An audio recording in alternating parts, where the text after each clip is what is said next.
Buy services that help you buy resellable high-value assets. This business model involves you looking for services on Fiverr that involve researching or finding digital assets. These assets take many different forms. There are people on Fiverr that use all sorts of sophisticated software to quickly find domain names. You can then buy these services to get a list of those domain names that you could possibly buy. Buy some, and then try to flip them. Similarly, there are service providers on Fiverr that can help you find leads.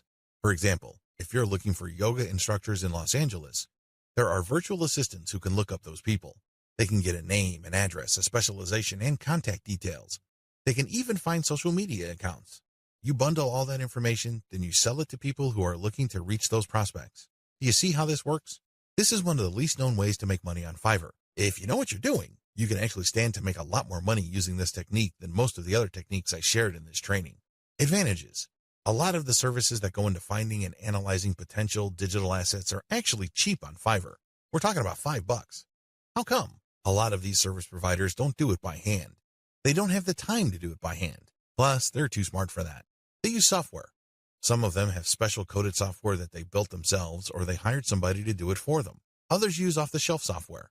Regardless of the tool that they use, you benefit because you buy their services at a low price. Next, you can buy these services to compile an asset. For example, you hire somebody to find a certain type of doctor in a certain city in the United States. You can then take that information and sell it many times over. You pay for the asset once, but you can sell it again and again. Another advantage you get with this business model is that depending on the asset, you can actually charge quite a bit of money. Let's get one thing clear.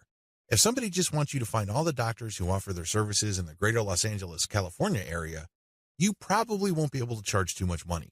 There's probably a lot of lists out there. In fact, a lot of them are free. What makes your list so special? Now, if you come up with a list of specialist doctors who are looking to buy an MRI machine because they have bought a related machine in the not-so-distant past, that list that you have can be gold. You can sell it to an MRI sales company or companies related to MRI. Do you see the big picture here? Good. It's quite lucrative. Finally, you sell assets with this service. For example, you hire people to find specialized domain names. Those are assets. This is very different from leads.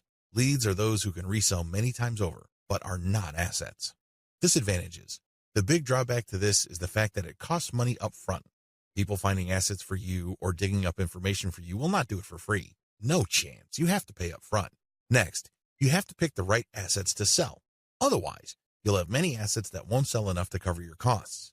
Again, going back to the doctor example, you might think that people will pay good money for a pure list of doctors from a specific geographic area. Think again. Those lead lists are probably all over the place. Why should they pay you money? You have to find specialized information. The same applies to domain names. You have to pick the right type of domain name that has existing demand. Otherwise, people are not going to pay that much money for it, assuming they buy it at all. The next disadvantage is that reselling domains means buying the service to find it, analyze it, and then spending more money to buy the domain. In other words, you're paying many times over. Wait, it doesn't stop there. Just because you bought the domain doesn't necessarily mean that you can automatically flip it. A lot of times, people who buy digital assets like domains have to hang on to it for several months or even several years for it to be worth quite a bit of money. There's a lot of opportunity costs involved. This is not a slam dunk. Finally, if you're using Fiverr services to find data that you can turn around and sell, please understand that you just can't advertise online and people would line up to buy that data. Chances are high that you have to do direct outreach. This may mean that you would have to hire a virtual assistant to research businesses that may be interested in the data that you're selling and reach out to them. If you are extra proactive, you might want to hire call centers in places like the Philippines and India who do outbound sales. Basically, you'll just give them a pitch and phone numbers to call, and they'll take care of everything else. Usually when an actual human being makes the outreach and gets a voice-to-voice connection, your chances of unloading your digital assets go up quite a bit.